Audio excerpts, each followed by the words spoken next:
Let's talk about it.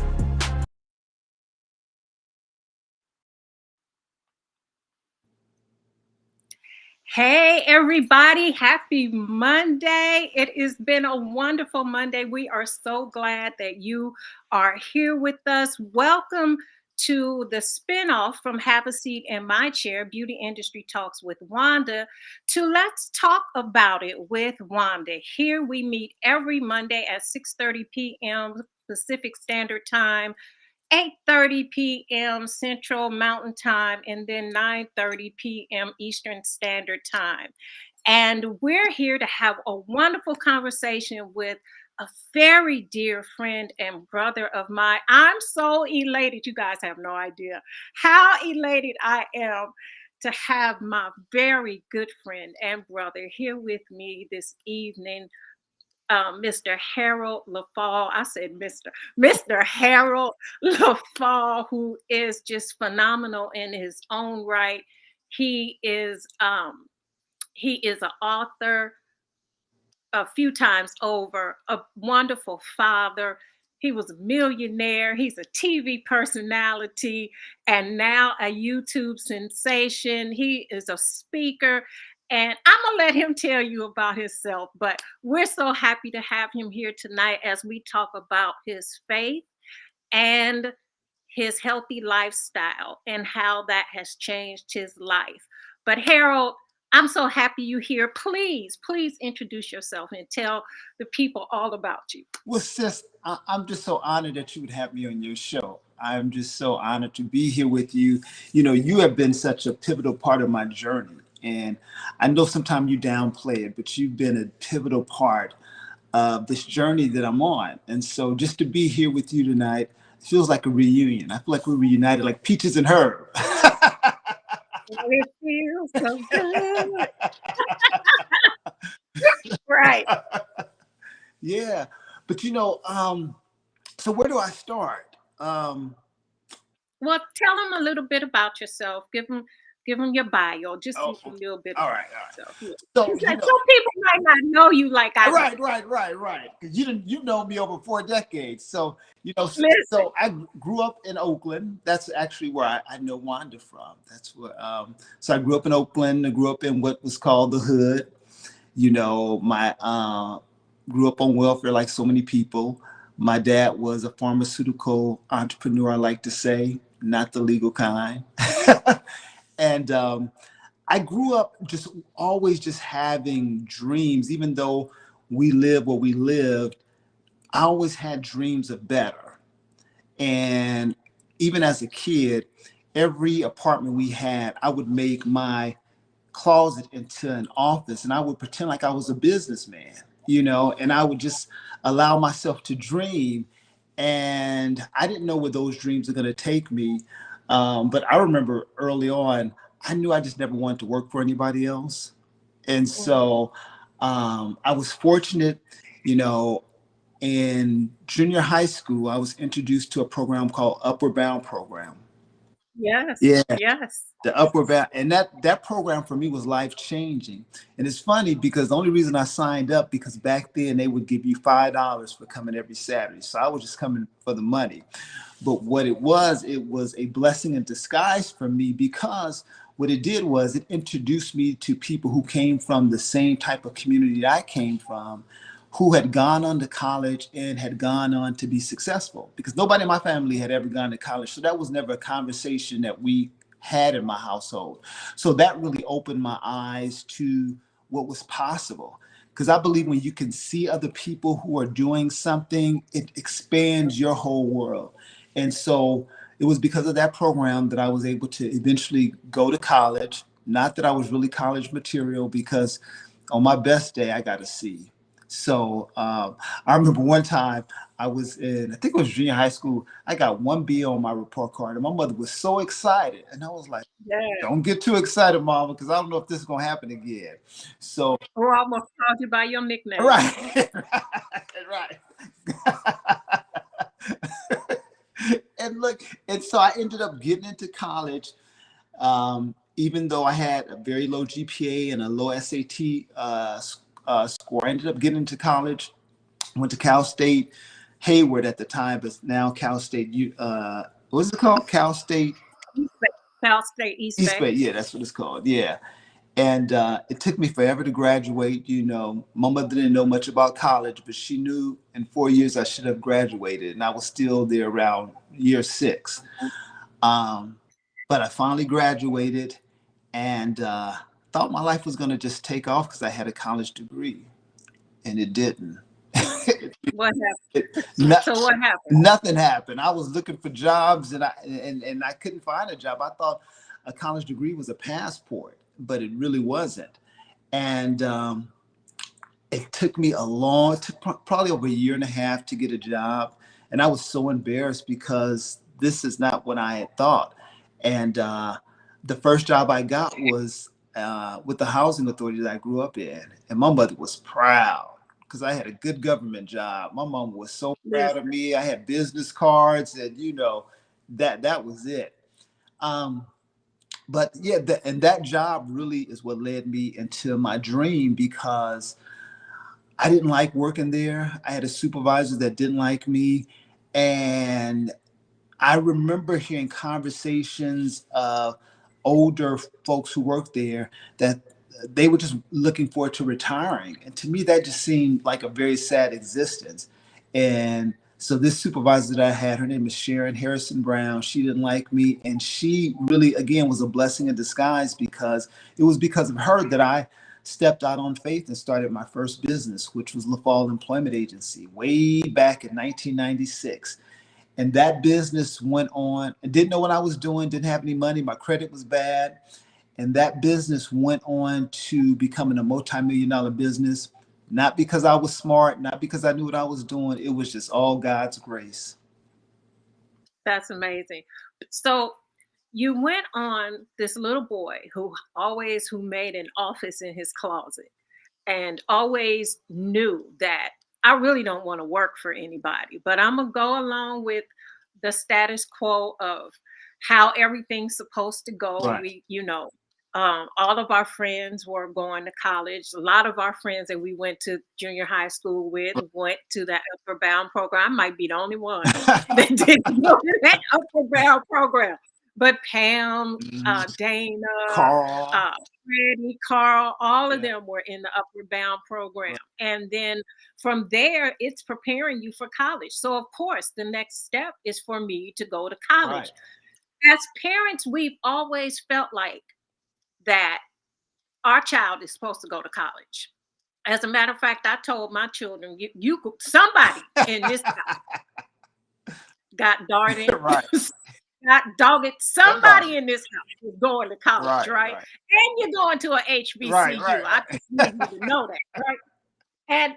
And so Gigi went to school, and Dee went to school, and it was not until these twins, that the last set of twins, that I remember saying, you know what? No, it was before them, because I realized college isn't for everybody. Just because we grew up thinking high school, college, if you didn't go to college, something was wrong, or you better be trying to get a good job, or you're not going to get a good job. Within college, right? Yeah. And so you go into this, you do Upward Bound, you go into college, you're kind of struggling, but you graduate. Yeah. And you land a job, really don't like this job. And people at work are like, I just want to retire. Miserable. I'm doing this to retire. Yeah, just miserable. And I'm coming to that work. I'm like, in my mind, I'm like, I didn't spend all my time, the 6 years that I was going to college, to then be in a job where I'm going to be miserable for 30 years. That just didn't make sense to me.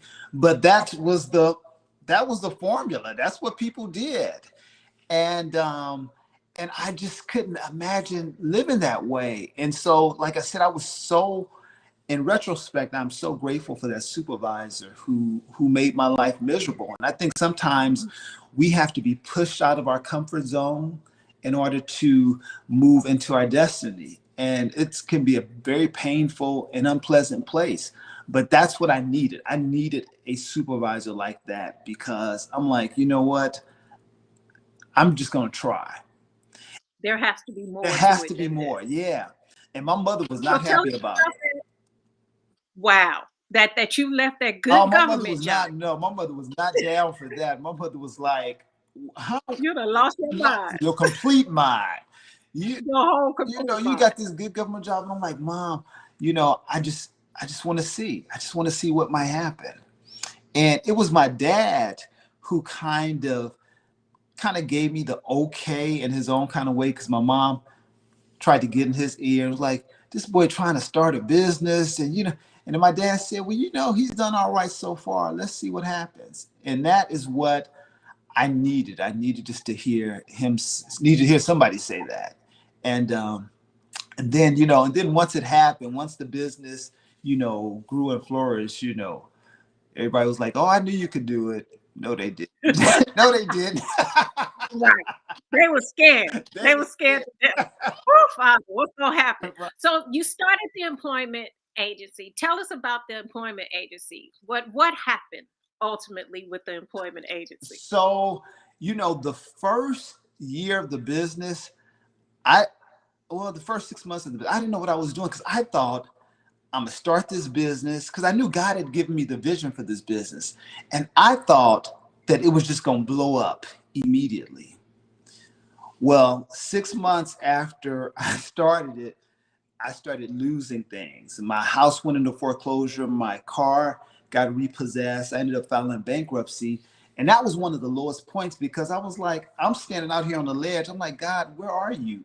I thought this is what I was supposed to do. But it was then that I began to realize that I was still kind of in a place of unbelief of whether or not I could do it. There was, even though I had taken the leap, there was still a part of me that was listening to the folks that were saying, you can't do this, you don't know the right people, that kind of thing. And it wasn't until I lost everything that I really started to work on myself for real. And I started reading any kind of book that was motivational, inspiration. I just became razor focused on that. And now what I know is that I was retraining my mind, and I was doing things that scared me. Like, I started going to Toastmasters because I was afraid of speaking in public. I'm an introvert. I don't like networking. I don't do business. That just that I'm like, God, you got to bless me some other kind of way, because I ain't going to no networking function passing out cards. But I did go to Toastmasters because I wanted to be able to communicate more confidently when I was talking to prospective clients. And so Mm-hmm. I ended up going there. I procrastinated for months um, to, to finally sign up. But I finally went, and everybody else was kind of struggling. Like, people, and it gave me confidence just to see other people, kind of where I was. And like, we could present, we would come into those meetings, and everybody look all professional and confident, and then it was time to get, and everybody always had those kind of insecurities. So it made me feel like I wasn't alone. And it was while I was doing that, working on myself, because part of the thing that stops us from getting to our next level is us. It's like, there are things we know we need to do. There's information that we know we need to get. There's connections that we know we need to make. And until we make them, we're going to keep blocking ourselves and find ourselves stifled. That's so good. That's so good. So we are our own worst enemy. Ain't nobody stopping us but the person that we're looking at in the mirror every day. That's the That's only person that's stopping. People can, say things or try to sabotage you, but the only person that really is stopping you is that person that you're looking at in the mirror. And that's one of the lessons that I got on that journey. And I needed to lose what I lost, because I needed to discover that I wasn't defined by those things, because I had a nice house and a nice car, but those things didn't define me. And I needed to go through what I went through. And sometimes when I see anybody that appears to be successful, I know it cost them something. yes. Yes. It costs them something. Nobody gets to a place called success without going through something. And the ironic thing is that even while you are experiencing success, there's also other stuff you're dealing with.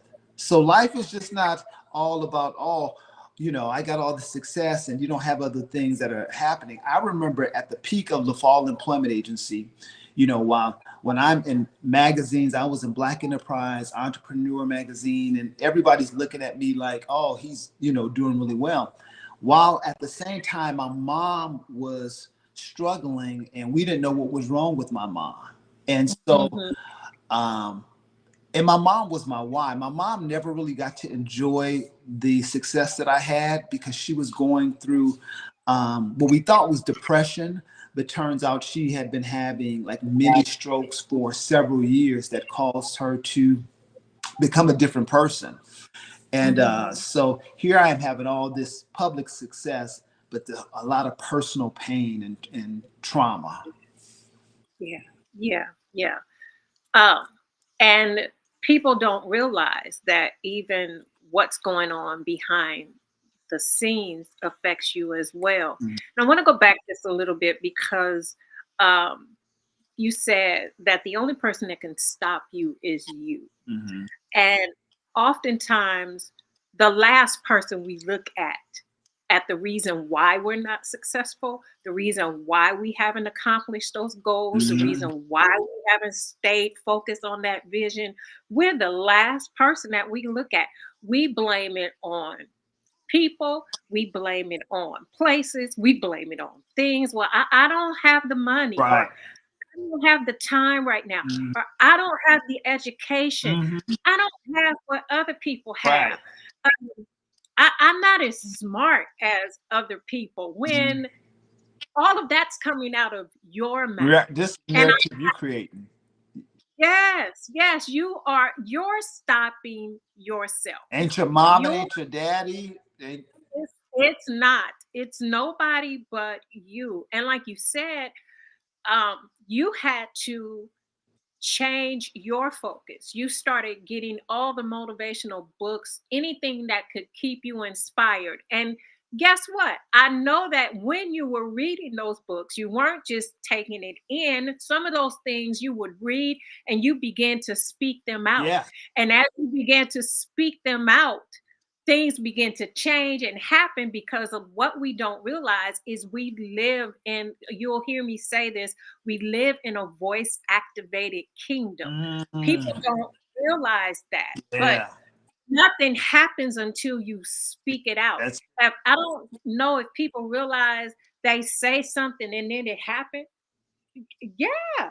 So somebody asks you how you doing. Oh, I'm sick. I don't really feel good. I ain't feeling my best. right. Right. And you're really not going to be feeling your best. Right. But what if we turn that around? How are you feeling? Even though you aren't feeling your best, Right. Right. you Right. say, I'm feeling great. Right. I'm feeling good today. Right. So when we begin to have that self-doubt like you were having, when, like you said, it was happening. I had it, but I really didn't believe in myself. Right. A lot of some, part of it you might not have even felt you deserved it. Were you worthy of it? That's yeah. And so they didn't have to talk Right. because you was doing all the All the talking in talking. your head all by All yourself. by my Right? lonesome. All by my lonesome.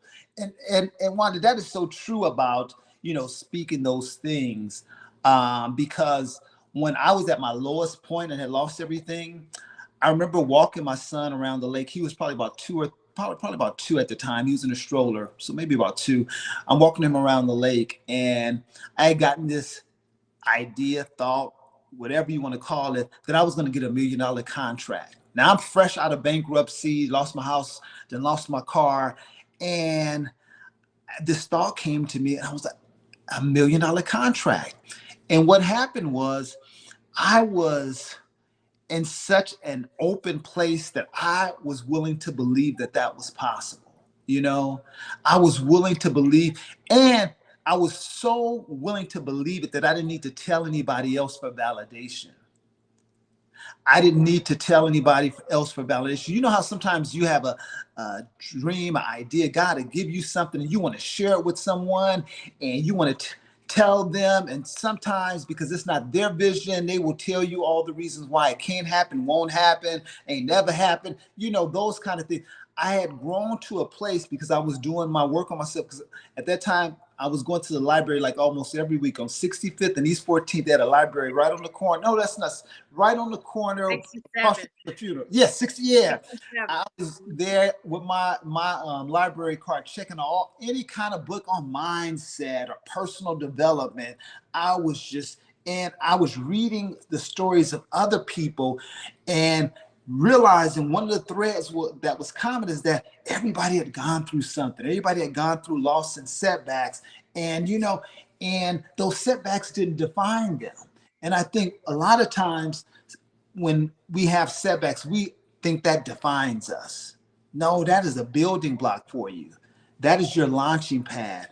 That is the thing that is going to propel you forward if you allow it to. Right, right. What lesson or can you learn from it? Right, Most of the time, right, we're so shook right. by the experience and what's going on. We don't look at it and say, "Okay, Yahweh, what is the lesson in What is this for me?" yeah? Instead of why, whoa, why is Why this me? happening? Why? Why Yeah, me? Why?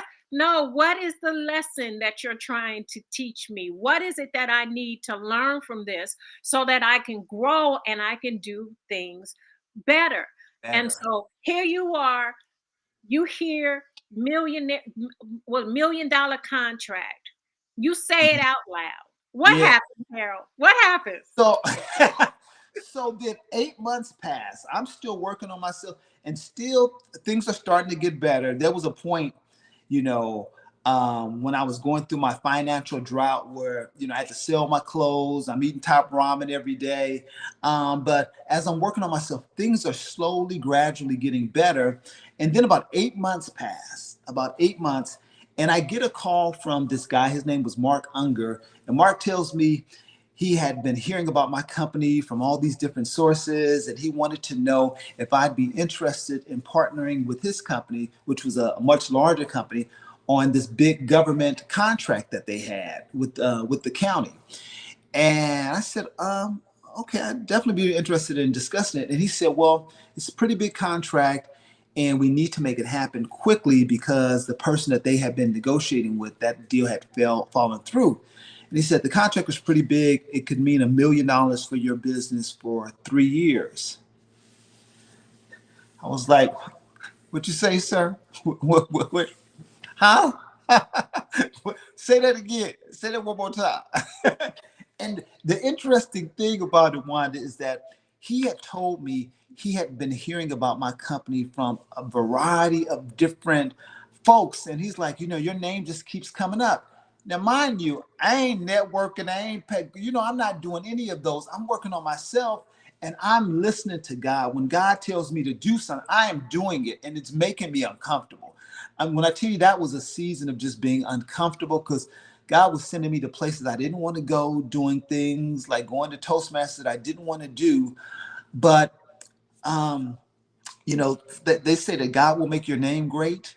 And You he, and put that, it in the atmosphere. Put you the way to say, put it in the atmosphere. Put it right, right. So right. this man don't know who his Harold Leffall is, but he just got to call him. He got to call me. And that's what he did. And that changed my business. It changed my life. It took, this little boy who grew up on welfare, not ever having enough, to having more than enough, to just being, it's interesting when you're new to money, it was just interesting to not have to worry about stuff. I grew up always worrying about, even seeing my mom worrying about paying the bills and worrying about lights being turned off. To be in that, this little dude from Oakland, California, nothing special, Right. and this happens, and so and yeah, and things just really took out from that point. That's so amazing. Obedience. obedience. when Hmm. you when you listened and heard what he would tell you to do, Yeah. even though it made you uncomfortable, even though it wasn't the norm for you. Right. You are a little introvert like me. Introvert. What you mean? Introvert. Right. Right. Taking Toastmasters. I took Right. Toastmasters too because I Right. wanted to be a great speaker. So Right. here we are, introverts standing in front of people, but he Right. told you to do it. You were Right. obedient and you did it. Everything that he told you to do, you Mhm. were obedient and you Right. did it. So therefore, here's the reward. I'm putting your name in the air. I'm putting your Right. name in rooms that you haven't even walked in. They're whispering and talking about you, people Right. that you don't even know about. Here is what obedience will get you Right. when you obey the Yes. voice of Yahweh. And so here you are now. Didn't even know this man. Couldn't even figure out how these people know you. Right. He had already told you $1 million contract. I'm setting Right. you Right. up for $1 million contract. And Right. now you have $1 million contract. You really are experiencing the shalom of Elohim, which is the Mhm. peace of God, right? Mhm. Because in that shalom are 13 attributes. And one of those, we'll talk about tranquility, wholeness, Mhm. wealth, right? Soundness of mind. You're actually experiencing all of that because you were obedient. And Mhm. now that is even trickled down even for your mother who you watched struggle, worry about the bills. And like you said, that's all I hear is shalom. Mm. Not having to worry about money. Right. That money and trying to live and pay what needs to be paid and trying to figure out how it's going to happen. But you're showing us that what obedience will get us when we hear and obey what he tells us to do. Yeah. So, And Wanda, the highlight for me, you know, during that season, and this don't even sound like much, but I was able to get my mother medical coverage at Kaiser. I was able to get her some real medical insurance. She was not on Medicare. I was so happy to be able to do that. I bought her a house and I bought her a car, and those things were cool. But just being able to get my mother, we grew up on Medicare where you had the little back in the day, you had the little sticker. Medi-Cal. Yes, sir. Yes, Yeah. sir. And Yeah. so just to be able to do that just really, was a blessing.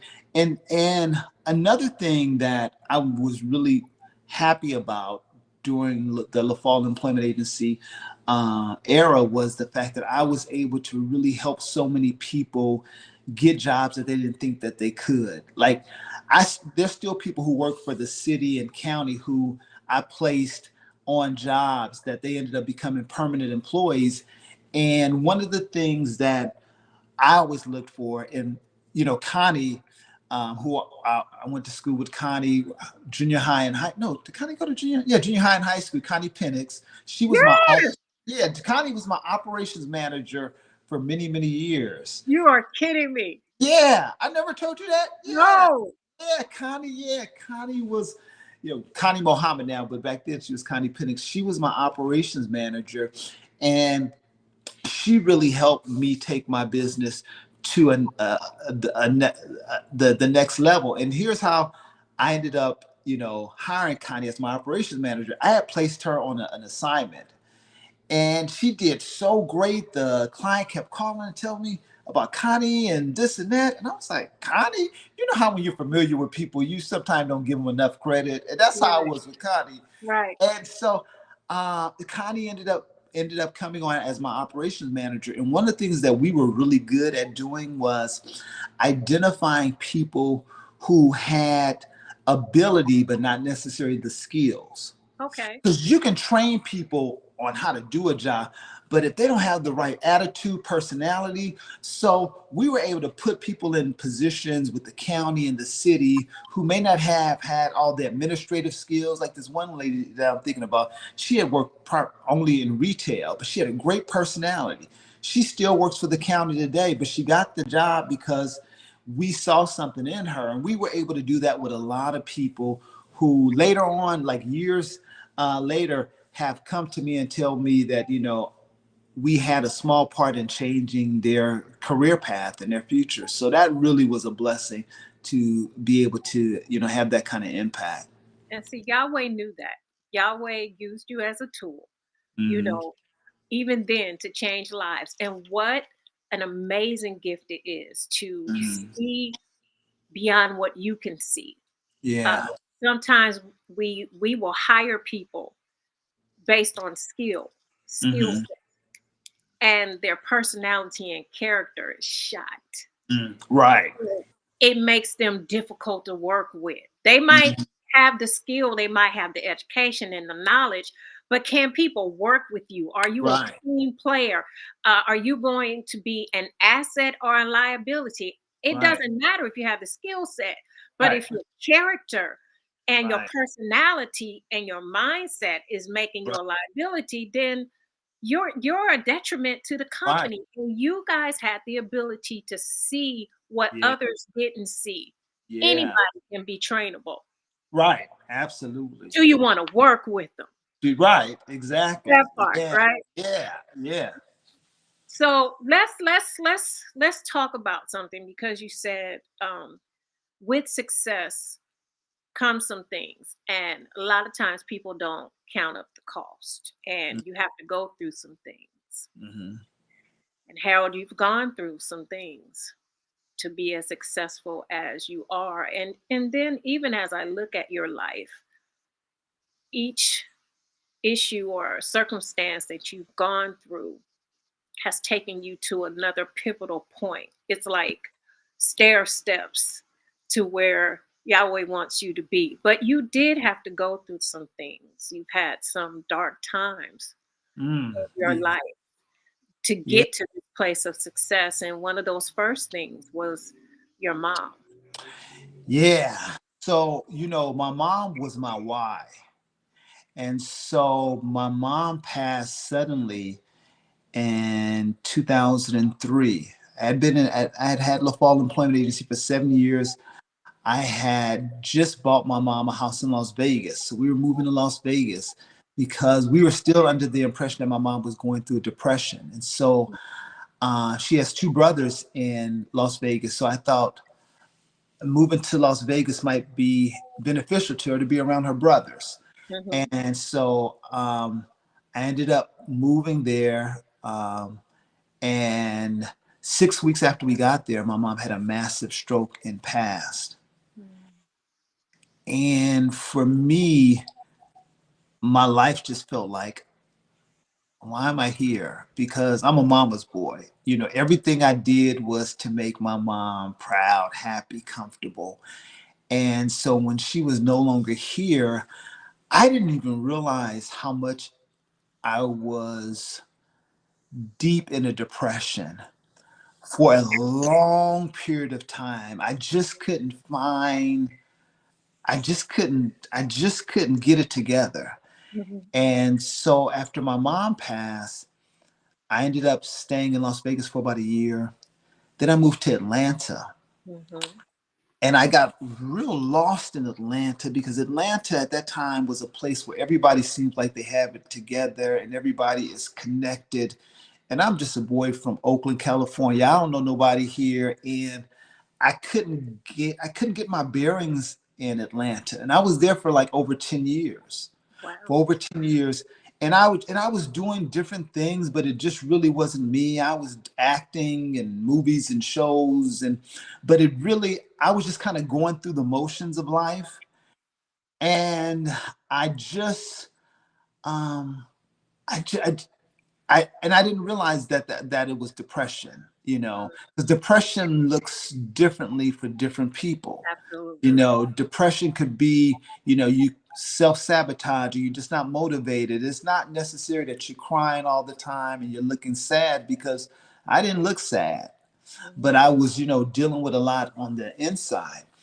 And it wasn't until I got a cancer diagnosis in 2015 that really disrupted everything for me and really made me um, it really made me just realize, number one, that our time here is very, very limited. And I realized that my mom would not want me to be in this dark, neutral place. And cancer is what really woke me up out of that. And your son. And my son, yeah. And Yeah. my son is the one that kept me going. Yeah. He's the one that Yeah. kept me going because I had to show up for him. So, I would get up and do what I had to do. Um, and the he was my motivation to keep going, because had he not been there, I don't know, my son is the reason I kept going, you Mhm. know. Mhm. And so that cancer diagnosis just kind of really took me for it took me some places that, I first of all, I was shocked about the diagnosis because I thought I was pretty healthy. I thought because I didn't eat pork, that meant I was healthy. That was my idea, healthy. I don't eat pork. I'm healthy. Right. And That's my story, and I'm sticking to it. that's it. That's it. And so when I got the diagnosis, and the way, God is, when I look back over my life, see how God has always had his hand on Yeah. my life, and because how I found out I had cancer, I didn't have any symptoms. I just happened to go to the doctor. I got a new doctor who, you know how you get a new doctor, they go over family history, and she began to ask me about um, any history of high blood pressure, diabetes, and she said cancer.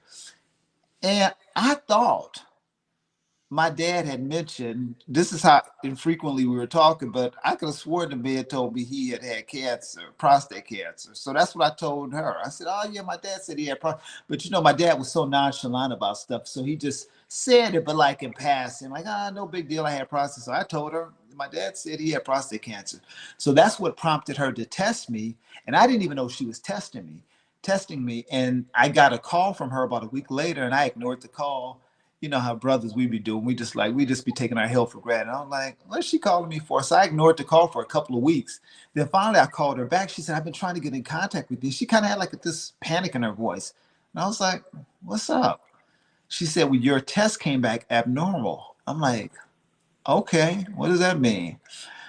She said, well, I gave you this PSA test, and your numbers were elevated, and it could possibly be prostate cancer. And I'm like, okay. She said, well, I need you to go see, the urologist, and they're rushing me through. And I'm like, okay. So I go and I get they do a biopsy, comes out, it's cancer. And it was 2015. It was my son's last year of high school. So I get this diagnosis that I'm, of cancer. And I'm just like numb. I'm like, huh? Yeah, I'm like, what were you thinking? What were you feeling? What was going on at that moment? I remember thinking, how do I tell my son? That's what I was just, how do I tell him? Because I didn't want to make him afraid. I didn't want Yeah. him to be nervous. I'm all my son has. So I'm like, how do I tell him this? And I remember having to just get to a place in my own self where I knew I was going to be okay, no matter what. Hmm. And I was like, even if I go, it's a win-win. If I go, I win. If I stay, I win. And Wow. so that's the place I was at. And I told my son, I was confident in enough to tell him that I was going to be okay, so that he believed me. And I could tell he was looking in my eyes like he was trying to see the fear. He's like, he's looking at my, I'm like, it's going to be all right. It's going to be all right. Okay. You know? Yeah. That's good. So you had to say to yourself that I'm coming out of this. I'm Yeah. gonna live. I'm gonna do this. And so Yeah. what happened? How did you make it through? So after they rushed me to have surgery, I ended up having surgery, and I ended up having every imaginable side effect from the surgery because they're putting all this radiation into the prostate, and so it's hitting everything, healthy cells as well as cancer cells.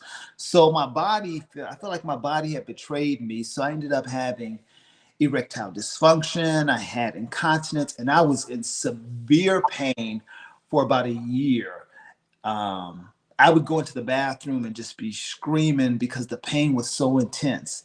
And the doctors, they have a pill for everything. And they're like, no, we can give you a pill for the pain, the incontinence. And I'm like, and I knew that that was going to lead me down a path of just popping pills. And it's Yeah, just yeah. covering up, it's not healing anything, it's just covering up symptoms. Mm-hmm. And what I learned from that experience, I started researching because I wanted to figure out, this cancer diagnosis, where did this come from? Because it turns out my dad never had cancer. He had an enlarged prostate.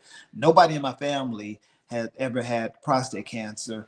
But when I started researching, there was a strong correlation when you look at the research between dairy and meat and prostate cancer. Well, that's all the stuff I ate It's all the out. time. Get out. Dairy Yeah, and meat. dairy and meat. And none of my doctors talked to me about that. Not the urologist, oncologist, nobody talked to me about what I was eating. And now I know why. The reason is that only 20% of medical schools require doctors to take a single class in nutrition. So they don't know anything about nutrition and health. That ain't their thing. They know about medication and surgery. They don't know Yes, anything about nutrition. yes. I And have a friend that told me that. Yes, yeah, yes. yeah. Mhm.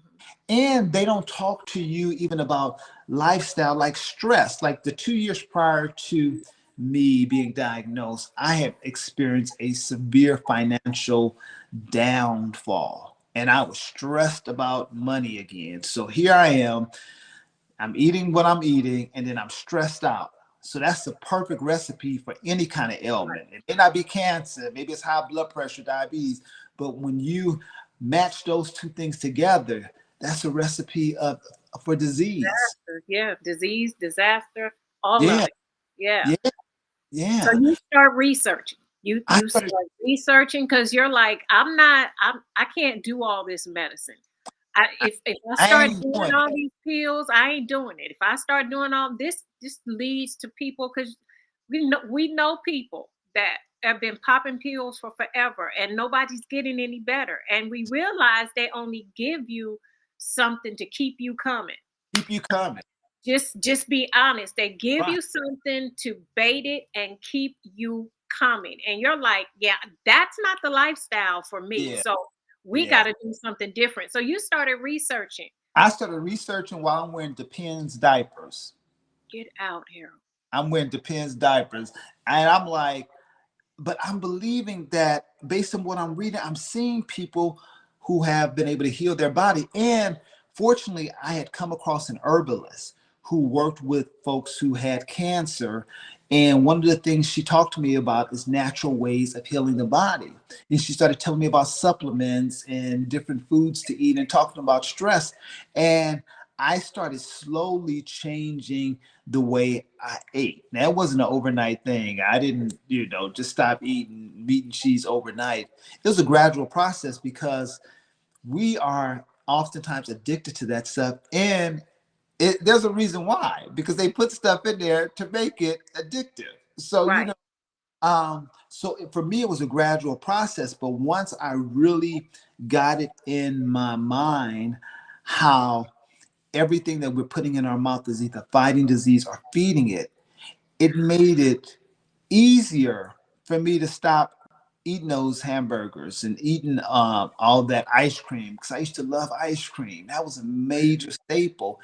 And then I started looking at cancer rates in other countries and realized that a lot of the stuff that is common in terms of food here in our country is banned in other countries because of the toxic stuff that is in a lot of the food products here. And I'm like, why didn't I know this? I'm like, Because they don't yeah, talk to us about that.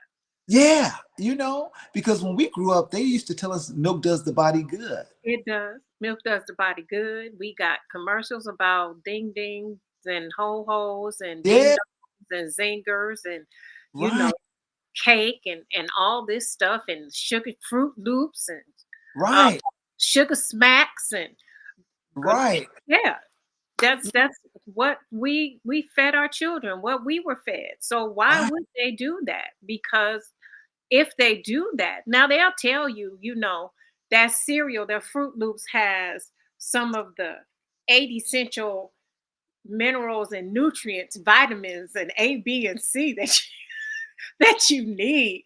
They are right. nowhere in there. Right, right. Nowhere And in what there. they ain't gonna tell you that yeah, it got all that, but it has a lot of food color and dyes in it that's linked to ADHD and hyperactivity in kids. They ain't gonna tell you that part. No, You because know? they want you to keep buying it. Right, We won't mention no companies, but right. they're going to market it so that you can continue to buy it. And what I love, Harold, is everybody definitely make sure that you are following Harold Leffall, um, and following him on Facebook, Instagram, and YouTube because what's the other the juicing page that you have, Harold, on Facebook?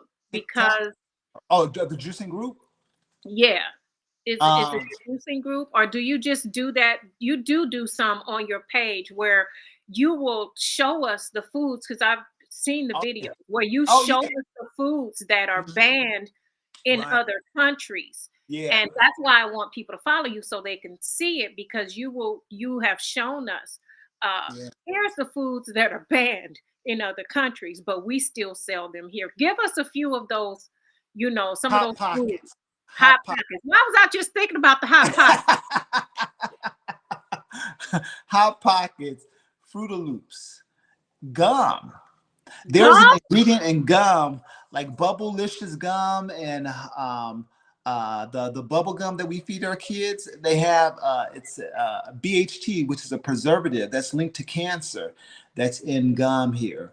Then you have so I said honey buns, all those little Twinkies, even coffee creamers. Some coffee Yeah, creamers. you hurt my feelings with the coffee cream. Yeah. Turn the channel. You hurt And my and as a parent, I felt so bad because I gave my son all those things growing up, and I'm like, no wonder he was acting a fool. I was feeding him all this stuff that had him acting, not being able to calm down. And and for me, that's when I look back now, talking about the cancer, feelings. cancer really has been again a blessing in disguise for me because you know it has allowed me now to be able to help educate people and to talk to people from a place of knowing like I ate all those things, and I know, the impact it's had on my body and not just my physical body. The foods that we eat also affect our mental clarity and it affects our mood.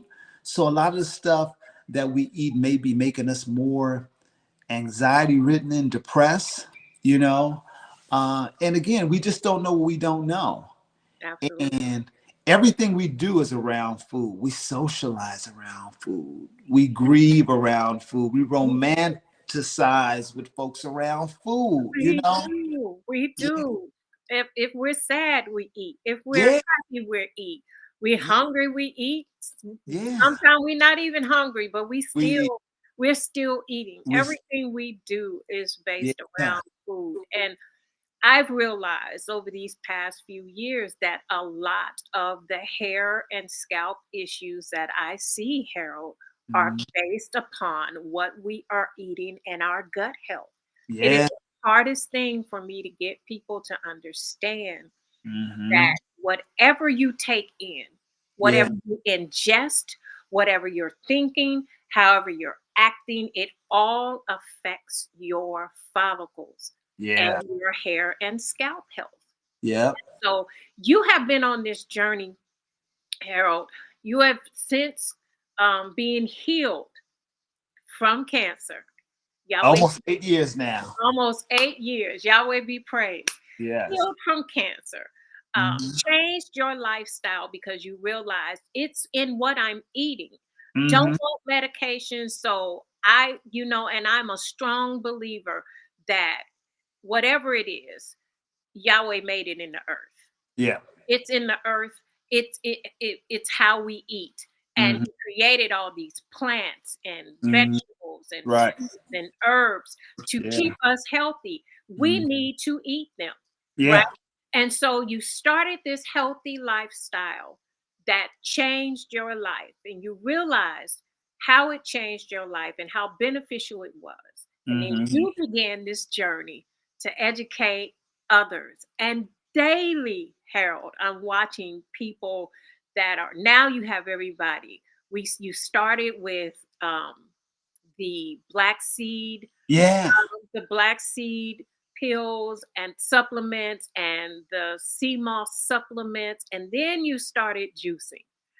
And now you have a juicing recipe book. You have juicing challenges. As a matter of fact, you're having another 21-day challenge coming up in January that you're doing with Lexi. And you are doing your part to try to get us to become healthy in a way that it will change diagnoses.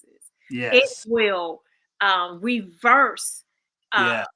you know, diseases and issues that we have in our bodies, all by adapting a healthy lifestyle. And I Hmm. think that that is so amazing, so Yeah. amazing.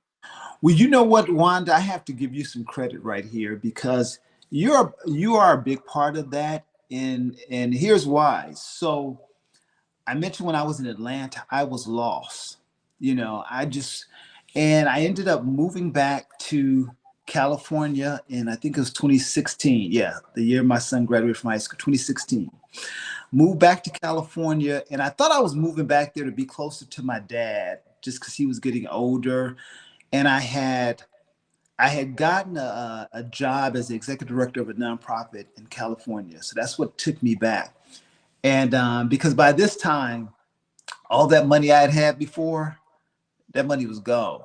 Because what I know now about money is that if you're not bringing in new money, I don't care how much money you have. If you're not bringing in new money, Mhm. it's gonna go. Because when I lived in Atlanta, although I paid cash for my house and my car, but my son was in private school, so that was I was paying for that, and so I looked up and all that money was gone, and I'm like, God, I got to get a job again. And here's the thing about it. I didn't look at it like, oh my God, this is a setback or I'm embarrassed. Sometimes we have to reposition ourselves, Mhm. you know, and I think a lot of times people get embarrassed or ashamed when they have to readjust and what looks like a step back. But a step back is often God is just positioning you to launch you further, you Come on. know? And Mhm. so God had me go back to California. And again, I'm thinking I'm going back for my dad. And I think I did. It was part of that. But part of it too was it was coming home, but not home to a physical place necessarily, but home to myself. I had to get out of, where I was and just come back to myself because there was so much noise I found for me in Atlanta. There's just a lot of noise. And so coming back home to, the Bay Area was, healing for me.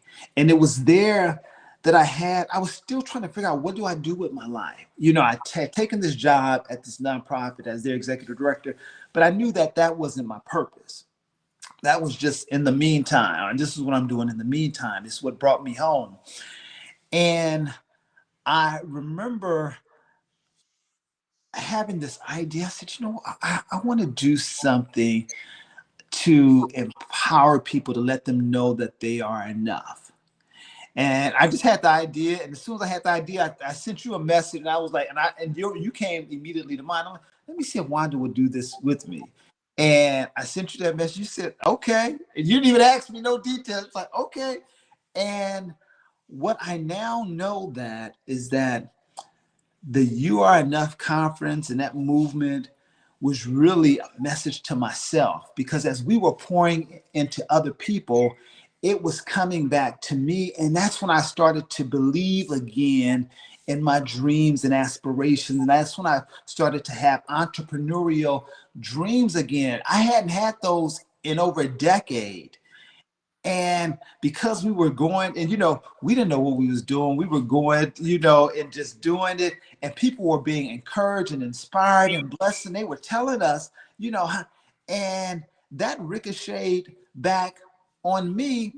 And I really know that that was a pivotal part in me dreaming again, because I started having dreams again, and I started wanting to make an impact. And I thank you for that. I thank you so much for that, because you didn't have to do it, and you just said, and you said yes, and it made me um it gave me the courage, and it helped me to um realize what I'm doing now, And there were so many things that I learned during that time. Like, I didn't like doing lives. We were doing lives, and that was training ground for Yeah. all, the stuff that I'm able to do now.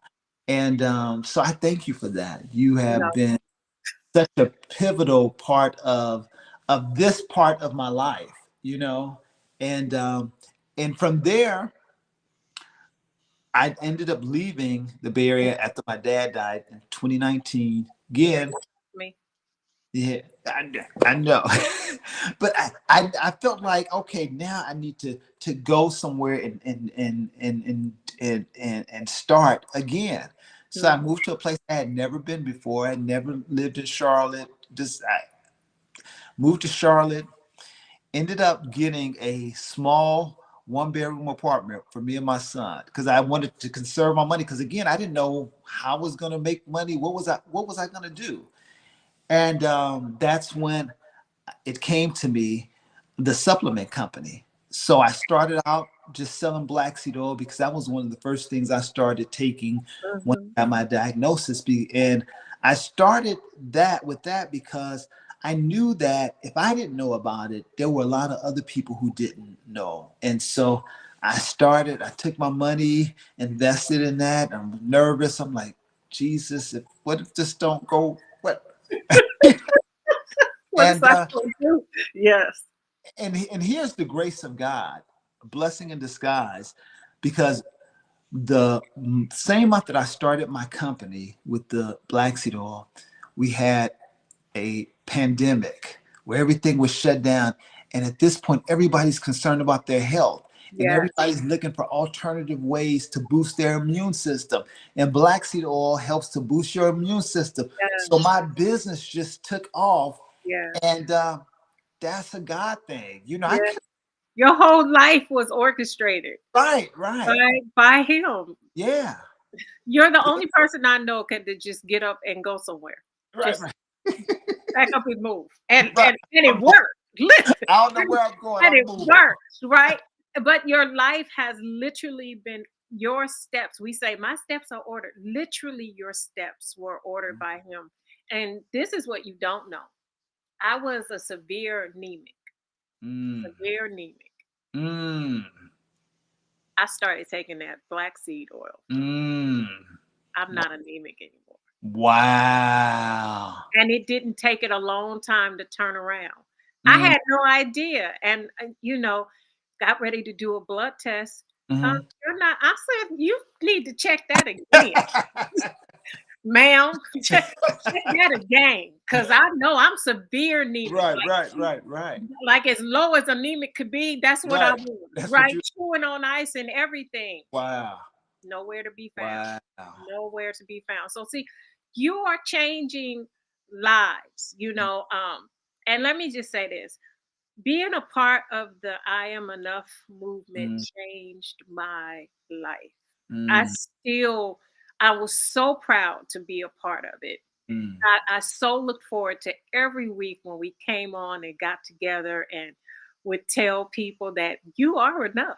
Right, right, Whatever those dreams are, whatever that right. vision is, that goal is, you can achieve it. And I looked forward to every week you You- telling them about that James Baldwin quote that Oh yeah. your crown is bought and paid for. All you have to do is put it Put on. it on. Just That's put it right. on. That's And all so, you got. like you said, so many lives were changed. Yes. I get those memories all the time on Facebook from those videos, and I sit and watch Me the too. whole thing, Me too. Me too. the whole thing. And I'm like, I miss him so much, but I thank you for allowing me to be a part of it. Because I would tell you, if I'm honest, and I still do it now, but I had no idea why you even asked me.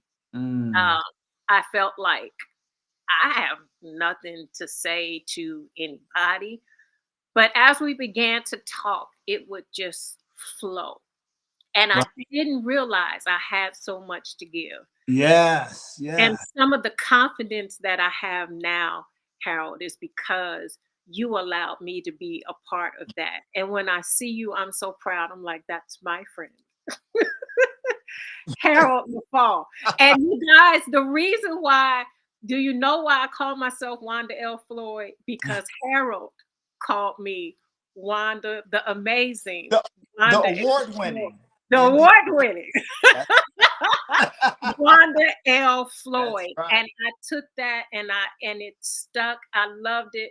And I'm proud to be Wanda L. Floyd because Harold, you taught me that I am enough. And so Yes, you are. I just want to thank you so much for all that you do. Your story is changing lives. Daily, you're changing lives just from one place to the other, surviving cancer and not being healed and realizing it that it's a healthy journey that I need to take. And now Yeah. you're helping so many people with diagnoses. I know I'm not saying it right. Diagnosis, Yeah. That's right. That's it. That's it. um, and ailments and diseases. Reverse that. Yes. And um, And you know what? And again, that that whole thing is a God thing because I just started doing videos. And when I first started, nobody's watching my videos. When I was at that little apartment, maybe 20 or 30 people would do it. And, every week I would just come on and do my videos, because I knew that that's what I was supposed to do. mhm. And I would just do it, poor lighting and all this other stuff. Video. When I go back and look at those videos, I'm like, oh my God, I see why nobody's watching. But but what happened is, I just kept doing it, and my business started growing, so I was able to move out of that place, and got a much bigger space, and I just kept doing my videos like I had been doing, and I remember I had gotten this idea. I don't know what you want to call it, but it was like when I got in the $1 million contract, God spoke to me to do this certain type of video that I had never done before. And it was a video on cancer. And I was talking about the cancer rates in the United States versus in other countries. And that video ended up going viral. And when that video went viral, Kourtney Kardashian got a hold of that video, and she shared it on her page. And so from there, my everything Blew blew up, just blew up. blew up. I went a year and a half ago, I probably had a few thousand people on Instagram. Now today it's over $450,000, 450,000 followers Yeah. on Instagram, 175 over 175,000 on YouTube, and over 230,000 on TikTok. And that all happened like within a year and a half. And so when I tell you I know God is real, Yes, he is. you know, it ain't me. It's all him. All I try to do is show up when he tells me to show up. That's right. Do what he One door. says. Just Yeah. one door. It was one door, but you were consistent. You were Yeah. consistent. Be faithful over a few. I'll make you ruler over much, Yes. right? And Yes. you were consistent. And all it took was that one door to open. And Yeah. now look, I mean hundreds of thousands, and you got a YouTube award, and I'm expecting so much more. You're doing appearances on news broadcasts and all of this, and I know there's so much more to come. And I just say sit back and wait. He has so much to offer. If you're not following Harold Leffall, you need to follow him. Every page he has.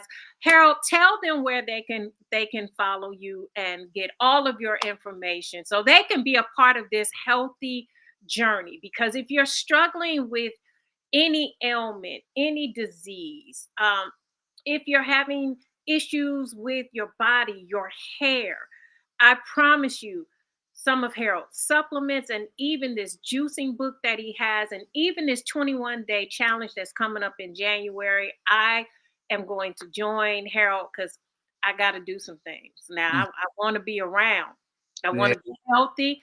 I want to Right. be around. So I got to get serious about it. I got to, and I'm going to call you. I'm going to need some help, Harold. I'm going All to right. need some help. I'm gonna I hold know your you're hand. busy, but I need some help now. I need some help. But tell them where they can find you, please. Yes. So on Instagram, it's just my name, Harold Leffall.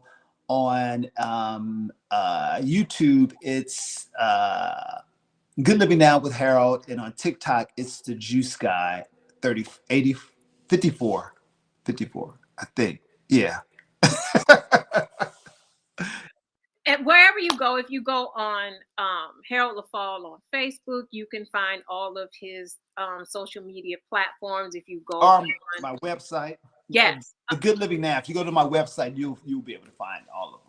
and he still has some I Am Enough. Y'all see me in my little I Am Enough We t-shirt. still got the I am Yeah, enough. I I am turned, enough bracelet. You but got the I he am still enough got his bracelet. bracelet. And he still has apparel. He has hoodies. He has t-shirts. Um, he's so I love him so much. I was sleeping, and in my sleep, I heard "I Am Enough" even in the pandemic. Mm, And he made that t-shirt. yeah. And so we he just you gotta get a hoodie. You gotta get a hoodie Yeah. because Yeah. wintertime, y'all go. And I want I saw, didn't I see a yellow Yeah. Yeah. You don't got the yellow one. something? I didn't see the yellow one. No, I saw something new you had on. No, it was white. Was it white with yellow, Yes. right? Yeah. Oh, Yeah. yeah, that ain't on the website. I just need you to know that. Okay. All right. I got you. I All got right, all right, all right. But go get you a hoodie. He has the I Am Enough t-shirts, hoodies. You gotta go get them because we need those reminders. you. When Yeah. when you that a little bit of self-doubt is too much self-doubt. And That's sometimes you just need some to wear something on that yourself. makes you stand tall, right? I put on the girls now stole my stuff, Harold. I had to like steal it back. They probably buy me some new ones for Christmas, but put on my t-shirt. Everywhere I go, somebody says, I love that t-shirt. Yes. I Yes. love it. And I tell them right where to go. So, Harold, I just want to thank you. This has been amazing. Uh, and I appreciate you so much I know you're busy, but you gave me a little time, and I You know, appreciate. anytime you call, I'm there. I love you so I love much. Thank you. you. And my prayer is that this video will encourage somebody, help somebody. And again, I cannot stress it enough.